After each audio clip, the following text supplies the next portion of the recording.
So, welcome to the first lecture of the chapter, Molecular Basis of Inheritance. So, this is the second chapter of your unit, Genetics. And in this chapter, we will study more in detail how actually, the genetic material that we talked about in the previous chapter. What is the genetic material? Okay. What is the chemistry behind that and how people discovered it? So, I am Mouchandra Paul, and let's begin. So DNA, as DNA, what is DNA basically? DNA is the genetic material which is found in many living organisms, and it is nothing but a nucleic acid, which is a polymer. Nucleic acid is a polymer that you've already studied in your class 11th uh, in a chapter called biomolecules. So in biomolecules, we studied about various kind of polymers, right? Proteins, nucleic acids, carbohydrates, etc. So DNA is a nucleic acid and it is composed of monomers, and these monomers are called nucleotides. Okay. Then, as I already said, that it is a genetic material of many living organisms in the world, but there are few exceptions. And like DNA, which is a nucleic acid, and it is called, the full form of DNA is deoxyribonucleic acid. This is the full form of DNA.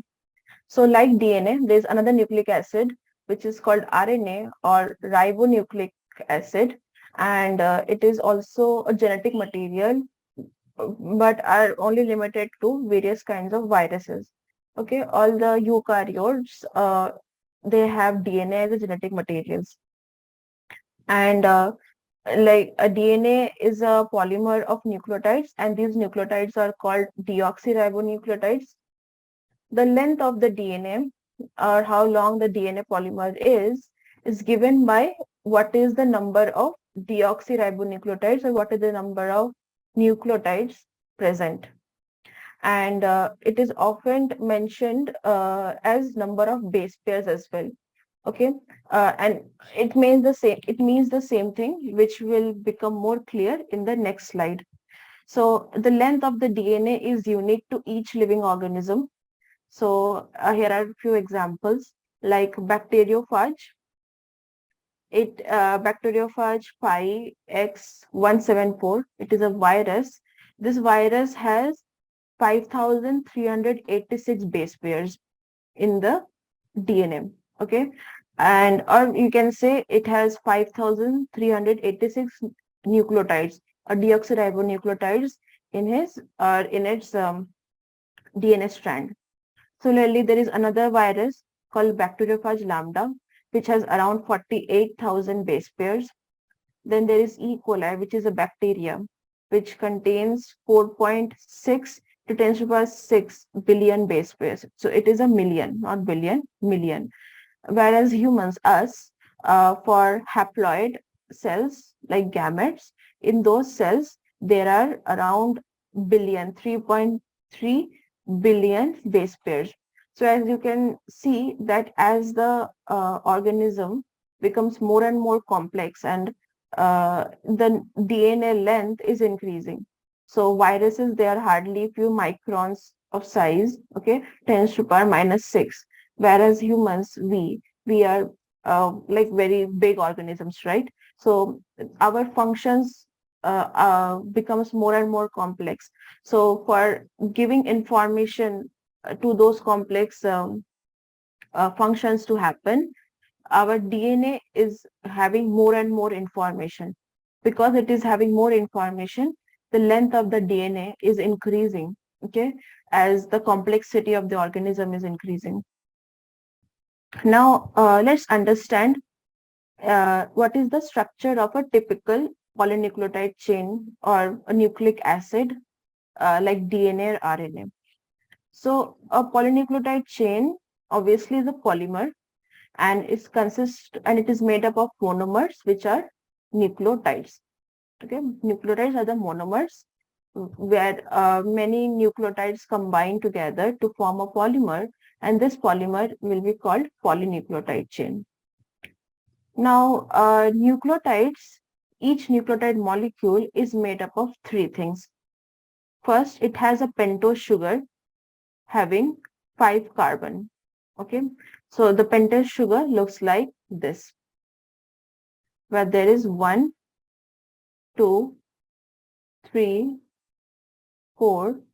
This is 1 carbon is here, 5. So there are 5 carbon in this pentose sugar molecule. And this pentose sugar, it bonds with another molecule which is called nitrogenous base. Let's say we are representing it with B, okay? But it can have a very complex structure which you can easily find by Googling, okay? Nitrogenous structure of nitrogenous base is very complex. So for simplicity's sake, I am representing it with B like this. And there is another group that is called phosphate group, and this usually exists in this way of phosphorus group is surrounded by 4 oxygen molecules and having a negative charge. So I'm representing it with P for simplicity. So a nucleotide molecule is made up of pentose sugar, nitrogenous base, and a phosphate group. And many nucleotides, they bond together to form a polymer, and that polymer will be called polynucleotide chain, or what is called nucleic acid. And two major nucleic acid found in a cell is the DNA and RNA. Now, let's talk about the pentose sugar. How many types of pentose sugar are there? So there are basically two types. First is ribose sugar, another is deoxyribose sugar.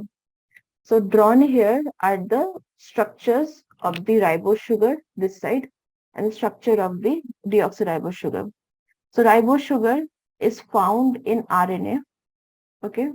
It is found in RNA, whereas deoxyribose sugar is found in DNA. So if you recall, the full form of DNA is deoxyribonucleic acid, okay? And the full form of RNA is ribonucleic acid. So for first terms, deoxyribonucleic acid Na, and here ribonucleic acid. So these terms, these are suggesting to the type of the pentose sugar each of the polymers have, right? So you can easily correlate. Ribonucleic acid have the ribose pentose sugar, whereas deoxyribonucleic acid have the deoxyribose sugar.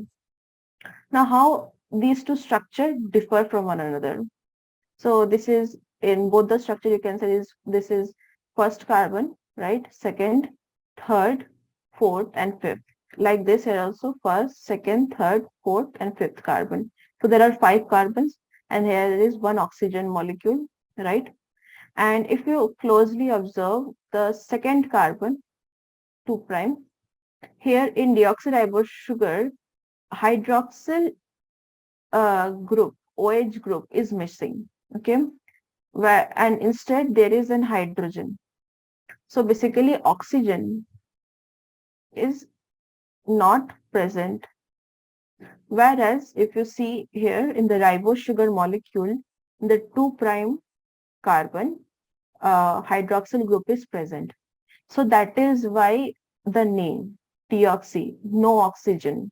Okay, that is why this sugar is called deoxyribose and this sugar is called ribose. All right. So in the structure of the DNA, also since this deoxyribose sugar is present, the 2 prime and this oxygen will not be present. Whereas at the 2 prime of the carbon for the ribose sugar, the oxygen will be present. So these are the two types of pentose sugar that are found in polynucleotides chain. Next are the types of nitrogenous bases. Okay.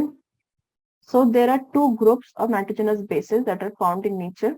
One is called purines, another is called pyrimidines. Okay. And purines are of two types. One is adenine, represented with letter A.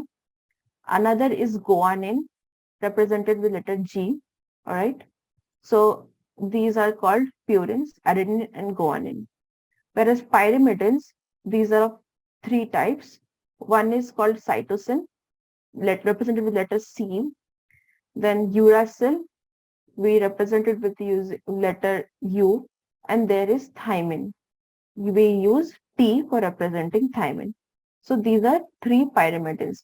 The structure of purine and pyrimidines are again very complex and beyond the scope of our discussion. But it is known that the overall size of purines, it is larger than pyrimidines. Okay, so purines are larger molecules than pyrimidines. Now, when we look at RNA and DNA, RNA consists of four bases. Okay, in the structure of the RNA, we can find four types of nitrogenous bases. What are those? Those are adenine, okay, A, G, guanine, C, cytosine, U, uracil. All right. So these four bases are found in RNA. Whereas in DNA, you can find another four bases, which are A, adenine, guanine, cytosine C, and then thymine. So when we look at the list of the bases in DNA and RNA, we find that in DNA, instead of uracil, thymine is present. Or you can say in other words that in RNA, instead of thymine, uracil is present. So that is the only difference that we can find. Another difference that we can find in DNA and RNA with respect to what type of nitrogenous base these two structures have. One have uracil and another have thymine. Okay. Rest, all three bases are same, AGC. Okay. So you must, whatever we have discussed till now, okay, these are all matter of memorizing, all right? But you will later on understand what is the importance of this as we move on to this chapter. Since this chapter is going to be big and it's also one of the very interesting chapters, you will, and the whatever time you spend for memorizing these things, it will be worth it. Okay. Now, let's talk about again how the sugar, this is the sugar, pentose sugar, and the bases and the phosphate groups, how they are linked together. Okay, so this is your pentose sugar, right? And this is your first prime, 1' carbon, 2, 3, 4, this is 5' carbon. So there are 5 carbons. So when this pentose sugar uh, reacts with a nitrogenous base, any nitrogenous base, okay, whichever we have studied in the last slide. So they react with this hydroxyl group, which is linked to first carbon, okay, first carbon of the pentose sugar. So this hydroxyl group of the first carbon of the pentose sugar reacts or bonds with the nitrogenous base and forms what is called nucleoside. Okay, and this bond between carbon 1 and nitrogenous base, this bond is called N-glycosidic bond. All right. Now, this nucleoside, here there is fifth carbon. Now, this nucleoside here in this side is shown where nitrogenous base is bonded to first carbon. Now, when it bonds with another phosphate group, okay, when it bonds with the phosphate group, so when it bonds with another, when it bonds with the phosphate group, which we know that it is the formula, this formula, where it bonds, this phosphate group bonds with this 5' carbon, okay, 5' carbon. Now here the hydrogen is removed, all right, and an ester bond is formed, and this ester bond is called phosphoester bond. So this is the phosphoester bond, and this complete structure where there is, this is the pentose sugar, this is the nitrogenous base, and this is the phosphate group. This complete structure will now be called a nucleotide. So first a nucleoside is formed. With the nucleoside, phosphate group bonds with the 5' carbon and forms a phosphoester bond here. And finally, we get a nucleotide molecule. Now, when we individually look at RNA and DNA, like here, the ribose sugar is there, right?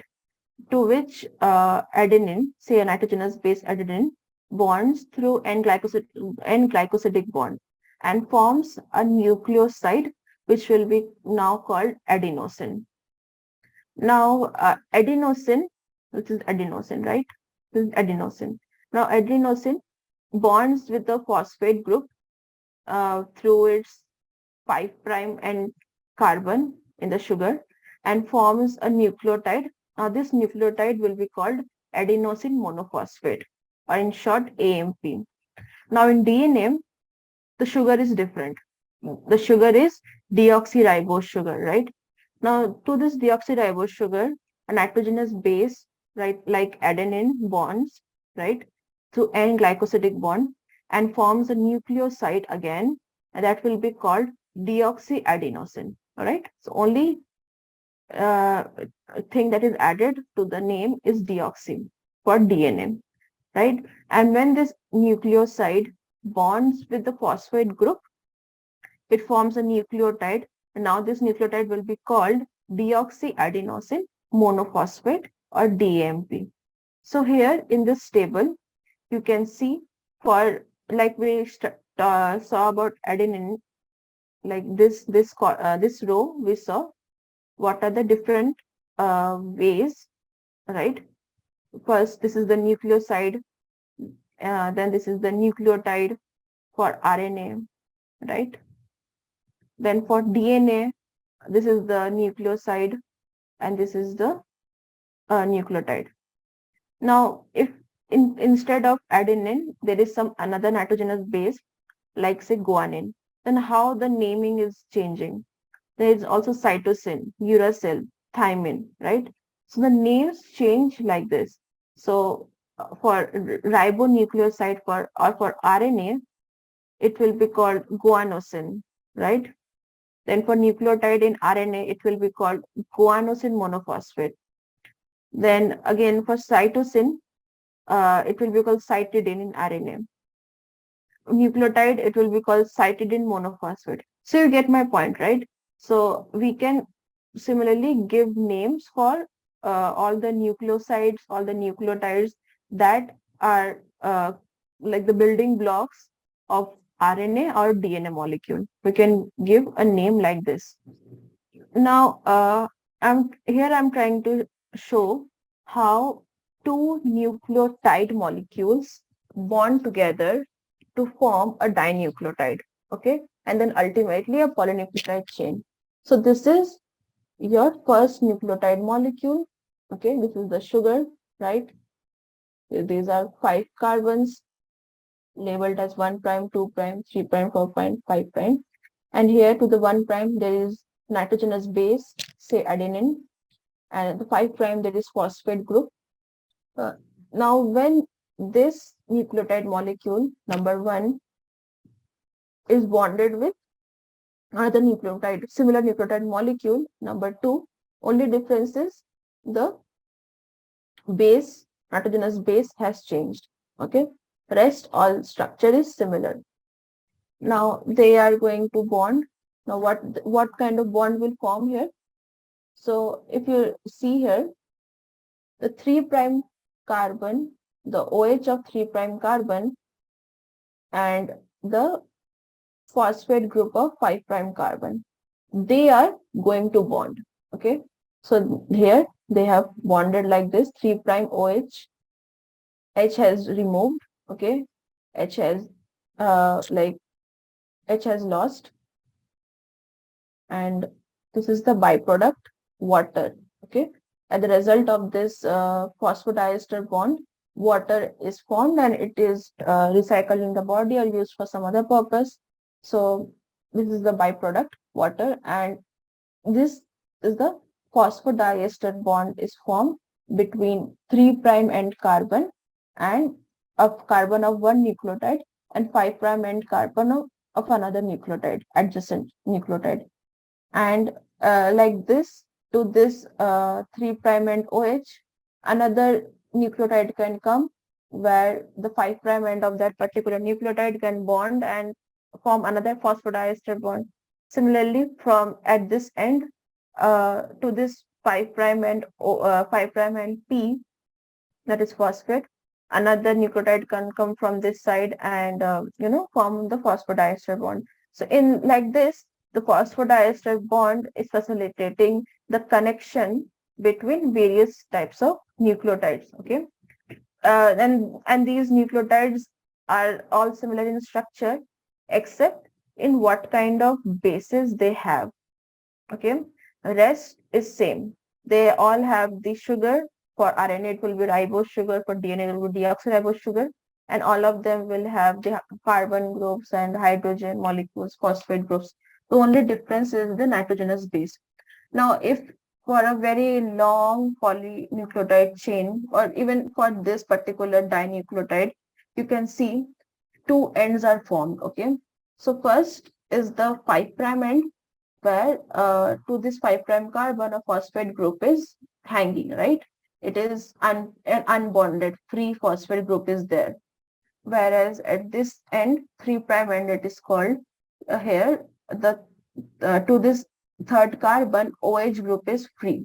Free OH group is there, to which another phosphate group and can come and bind and form another phosphodiester bond. So these are thus the name 5' end and the 3' end. So for a very long polynucleotide chain, so here there are 4 nucleotides which are bonded together by these are the phosphodiester bonds shown here. So, and all of these nucleotides are all similar in structure except in what kind of nitrogenous bases are bonded to first carbon of the sugar, right?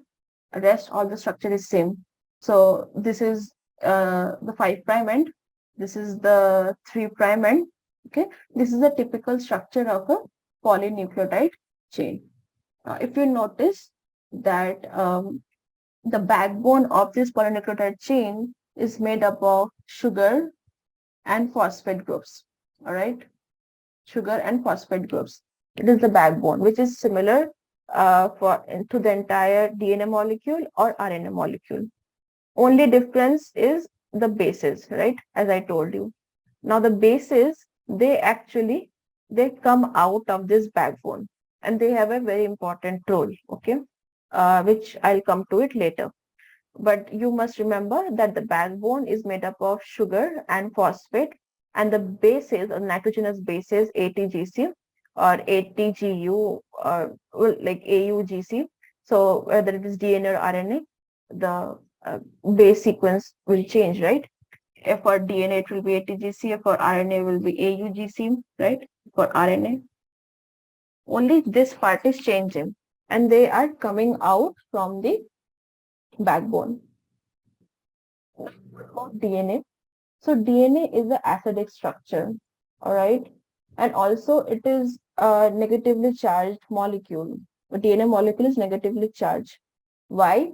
Because of the presence of the phosphate groups, which are itself negatively charged.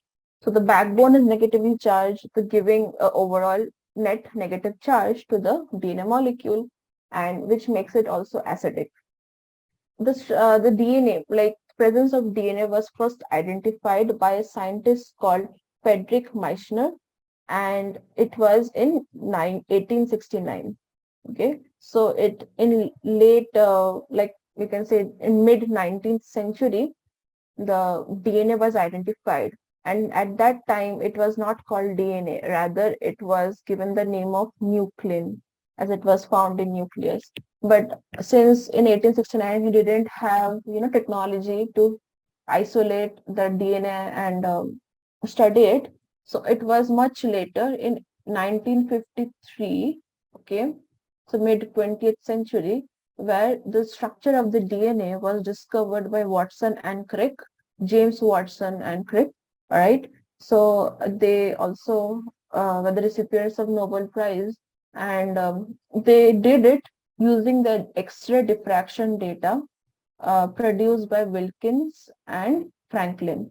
All right. And using this X-ray diffraction data, they proposed that DNA has a double helix structure. All right. How it looks, I will show in the next slide. So they said that DNA has a double helix structure where there are two DNA strands, okay, two DNA polynucleotide strands, and they are held together by pairing between the nitrogenous bases. So I told you, right? Nitrogenous bases play a very important part. So they actually are responsible for, holding two DNA strands together. How, what kind of bond is there? We'll see in the next. All right. And later on, Arvind Chargaff also gave the famous base pairing rule. So first, let me tell you about the base pairing rule, which Chargaff gave. It is also called Chargaff's rule, all right? It is also called Chargaff's rule. So few problems will be based on this, all right, later on when you will get your practice problems. So here is the DNA molecule. As I said, there are two DNA strands, right? And it is a double helix structure, helix, all right? And this is the base, adenine. It always forms two hydrogen bonds. H bond means hydrogen bonds. It always forms two hydrogen bonds with the opposite thiamine group. All right. And because of which uh, the ratio of adenine to thiamine is always 1, or one can also say that in a DNA molecule, the total number of adenine is equal to the total number of thiamine. All right. This is the first part. Another part of the rule is that cytosine, all right, it always forms three hydrogen bonds, all right, three H bonds with a purine, which is guanine, G. And that is why, again, the number of cytosine is equal to the number of guanine, or the ratio of cytosine to guanine is equal to 1. So this is the famous Chargaff rule, which says that adenine pairs with thymine, cytosine pairs with guanine. All right. And the pairing is because of the hydrogen bonds. Here there are two hydrogen bonds, here there are three hydrogen bonds. And this pairing holds these two DNA molecules or DNA strands together. Without this pairing, we cannot get a double helix DNA structure like this. Now, this base pairing rule, or this nature of the DNA molecule, where we see base pairing, gives rise to what is called complementarity. Okay. So one always says that one DNA strand is complementary to the another DNA strand. It is not identical. Please remember this. It is not identical. It is complementary to each other. So complementary comes from the base pairing rule, where we know A pairs with T and G pairs with C. This is because of this base pairing, complementary is coming. So here I've given one example. And also one more thing. Nowadays we are able to understand what information is there in a DNA molecule. Okay. So the information is given in form of a sequence. And that is called genetic information. And this sequence is nothing but the order in which the bases, right, A, T, G, C, how they are present. Okay, what is the sequence of these bases? So when that is why, and these bases, they always exist in pairs, right? So A is always paired with T. So that is why in the first slide, when we talked about length of a DNA molecule, it said the number of base pairs. So it basically says how many bases are there, because apart from bases, all the rest of the part of the DNA molecule, the sugar and the phosphate, it is entirely similar. Only distinguishing uh, factor from each nucleotide is the base. So the sequence or the base sequence is the genetic information that one gets from a DNA molecule. So it is so here given in this example, I have given the sequence, the base sequence of say one DNA strand. And to this, we have to apply the base pairing rule in order to find the another DNA strand that will be complementary to the first DNA strand. So we know A base forms hydrogen bond with T, right? Similarly, vice versa is also true. So T will form hydrogen bond with A. Okay. So like this, we know C base pairs with G. So we can here write G, right? Vice versa is again true. G base pairs with C. And then here will be A and then T.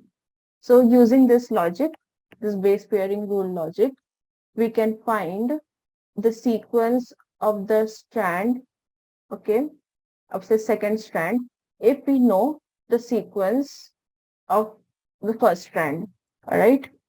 So in like when you like study forward in this chapter, you will see that people only give the sequence of one strand, because if we apply base pairing rule, we can automatically get the sequence, the base sequence or the order of the bases for the second strand.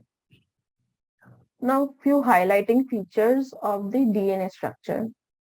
So we will not talk about RNA structure yet. We will only talk about the structure of the DNA. So as I said, there are two strands, all right, two DNA strands, and the backbone is made up of sugar and phosphate, whereas the bases, they project inwards, all right. So these red, blues, these are bases, and this green structure is the DNA strand here. Let me use a laser pointer. So this is the green structure, green line is the backbone, all right, and inward is blue, red, yellow, orange. These are the bases. So these bases from each backbone is projected inwards. Also, it is now known that these strands, they run anti-parallel to each other. So if one DNA strand is running from 5' end to 3' end, then another strand will run from here oppositely, okay? Here from 5' end, 3' end. So one end of the DNA molecule will have 5' and 3'. Another end will also have 3' and 5'. So in this way, they are anti-parallel to each other. So the direction 5' to 3' or 3' to 5' is the direction of a particular strand. And in a DNA double helix molecule, the direction is anti-parallel to one another. Okay. When complementary base pairing exists, okay, uh, where purine like A and G is always opposite to pyrimidine, we know what is complementary base pairing. A base pairs with T, okay, and G base pairs with C. So it is always opposite. And also the base pairing is such that it always maintains a uniform distance between the two strands. As I told you previously, that size of the purine molecule is quite big in comparison to the size of the pyrimidine molecule. Okay, so together they make a distance that is quite, and that is fixed. That distance is fixed, and the same distance is followed for all these base pairs. Then there is another thing that um, the DNA strands are coiled in right-handed fashion. Okay, coiling is right-handed. So if one uh, takes their right hand, okay, and place and thumb and place the thumb upwards, folding in other fingers, okay, towards your palm. So that will be the direction of your DNA coiling, okay, DNA double helix coiling. All right. Next point is that one complete turn, okay. So this is here. If you start from here, and it will end from here. So one complete turn of the helix is called a pitch, and this length and this pitch is around 3.4 nanometer long. All right, and each pitch consists of 10 base pairs. The distance between these base pairs is 0.34 nanometer. So if you multiply 0.34 nanometer into 10, you will get 3.4 nanometer. All right. So this is some numbers. And also there are two grooves found in the DNA double helix molecule. This is the minor groove as I've shown here. This is the major groove. The plane of one base pair stacks over the other. All right. So if this is forming one plane, so this is A, T, another plane is like this, and it is exactly below this one. So G, uh, C. Okay. This is double bond, this is triple bond. And this is the backbone, say. All right. So if you visualize it like this plane is stacked exactly over this plane. And because of this stacking, this way of stacking, the structure of the DNA is quite stable, right? That it is very difficult to change this structure. Okay, which the mutations that we talked about in the last class, I told you that uh, one in a million chances there that any change in DNA can happen.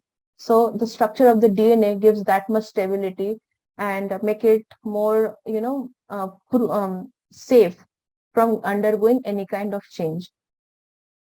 Now there is something called central dogma of molecular biology, which Watson and Crick suggested later on, that how the flow of information happens within a cell. All right, how does cell know what to do? So the DNA is the master library, say, is the library having all the information available. Okay, and this information is have come from the, say, father and mother of the child, and this is the library of all the information. Now, sometimes we don't, at some point of time, we don't need all the information. We need only a section of it. So a section of this information will be copied into another nucleic acid molecule that is called RNA. And the process is of copying information from DNA to RNA. This process is called transcription, which we will study in detail in this chapter.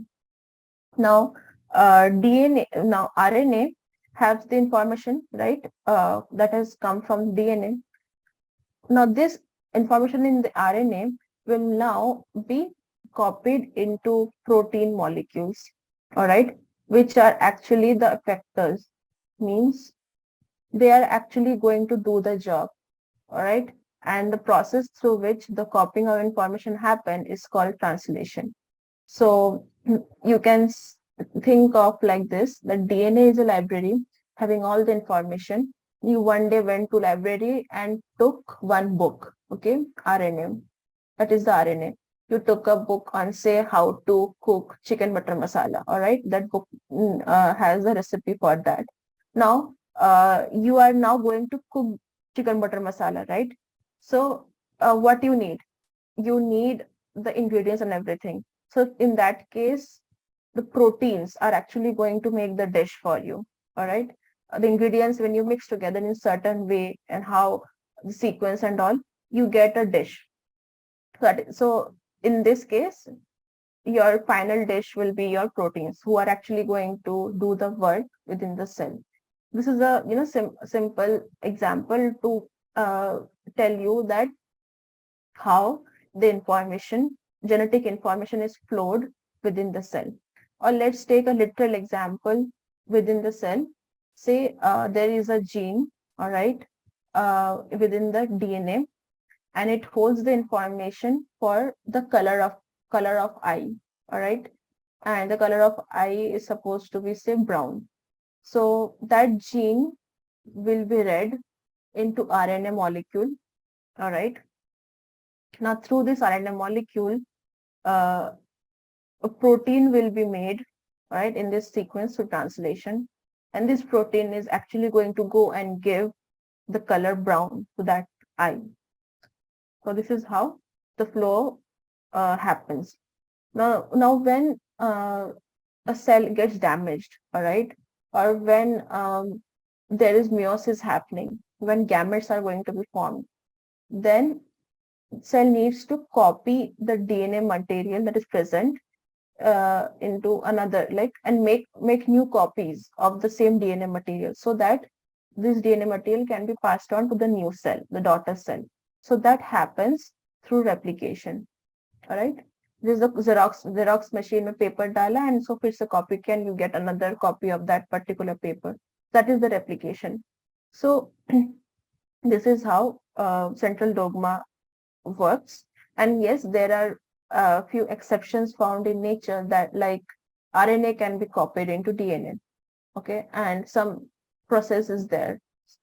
Similarly, other types of you know, exceptions are also existing in nature, but that is not the scope of our discussion. This is, you should remember, this is how the information flows within the cell. Now, how DNA is packed within the cell. Okay, let's talk about that. Now, for example, in humans, we know the length of the DNA is around 3.3 to 10 to the power 9 base pairs. That is 3.3 billion. All right. But that is for a haploid cell, like a gamete. So for a diploid cell, it will be 2n, right? So the length will be now in a diploid cell is 6.6 billion base pairs.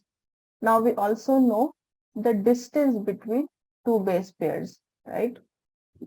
Which is around 0.34 nanometers. Nanometers, I mean 10 raised to the power minus 9 meter.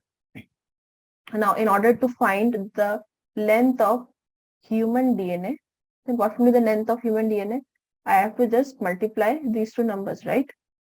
And when we multiply, we get around 2.2 meters. Okay, so we are now saying that the length of the human DNA is around 2.2 meters. That is quite big, right? It's such a big molecule. Whereas the size of a nucleus is only 1 micron or 10 raised to the power minus 6. See the difference in the order of magnitude. So now the question arises, how does such a long DNA molecule, which is 2 meters long, is able to is actually present inside nucleus, which is 1 micron in size, right? So how it is packed? So packing is a complex process, all right, and it involves few levels of condensation.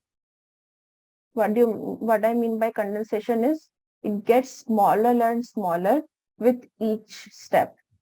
So here I have numbered 1, 2, 3, 4 in order to show you what are the steps. So initially there is the DNA molecule, where ATGC, these are the sequence there, right? Which is the DNA molecule, DNA double helix molecule. Now it becomes shorter, it becomes condensed, okay, by coiling. By coiling, and forms a structure 2 that is called a nucleosome. All right, it is not written here, but this structure where a ball is there around which a string kind of thing, that is the DNA. Here string is the DNA, it is wrapped around the ball. This is called a nucleosome. Now this nucleosome condenses again to form what is called chromatin fibers. See, So it again, wraps around very over one another, okay, and forms chromatin fibers, which have a unique beads on a string kind of morphology when looked under a electron microscope.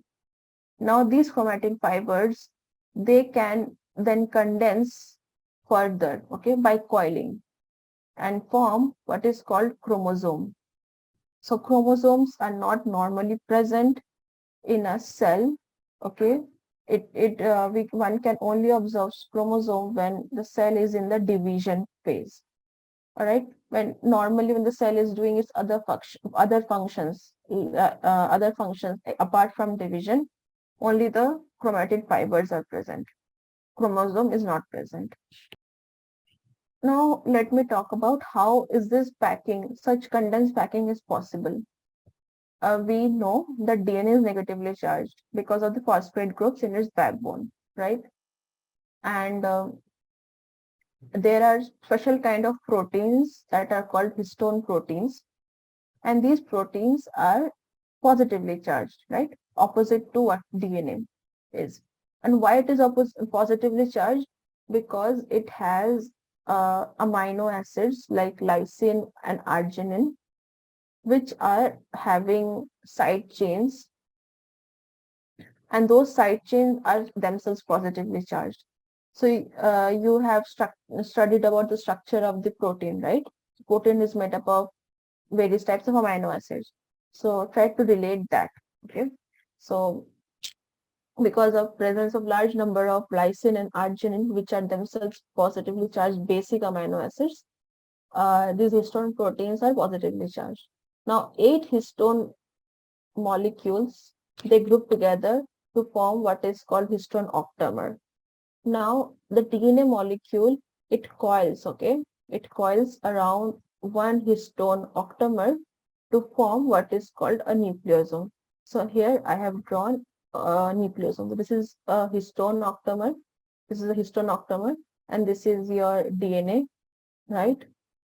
And it has wrapped around. Now, many such nucleosomes, they are present adjacent to one another, and this is say DNA. All right. So now it forms what is called chromatin or chromatin fiber. Okay. So that is why I was saying that chromatin has a beads on a string type of a structure, like you see a pearl necklace, right? So that kind of structure is there for the that is seen for chromatin fiber. So one can say that nucleosomes are the repeating units of the chromatin fiber. Now during cell division, okay, like prophase, metaphase, etc., when cell gets ready for dividing and making two daughter cells. So during that phase, the chromatin fiber, it condenses, all right, or highly coils. It becomes highly coiled to form what is called chromosomes. Now, for making of these chromosome molecules, one needs means these fibers needs the help of a special set of proteins which are called non-histone chromosomal proteins. All right. So this is your chromatin fibers. All right, I have drawn here, and these chromatin fibers, they coil together and form what is called a chromosome. So which you already know. Okay, what is chromosome? Now, there are regions in chromosomes that people have observed which stains lightly under when you give some stain, and which stains very dark. So people name that areas as euchromatin and heterochromatin. Okay, so it stains light because the coiling is loose. Okay, and here the coiling is quite dense. So people then say that since it coils quite loose, then the information whatever available in the DNA, it can be easily read for making of RNA. That is, it is transcriptionally active. Okay, we will understand this transcriptionally active what it means in the later lecture. Whereas for heterochromatin, the region, since it is very densely packed, the information present in the DNA is not that accessible for transcription to happen and get copied into a RNA molecule. So that's all about this lecture. Okay. So let me summarize quickly what we studied today. We studied about the structure of the polynucleotide chain. Okay. So there are two polynucleotides, DNA and RNA, and what is the structure of a nucleotide. Then we also looked into some features of a DNA molecule. Okay. And how a DNA is packed and present into a cell. So thank you all for listening. If you have any doubts, do let me know. And I'll stop here. I'll see you guys in the next class.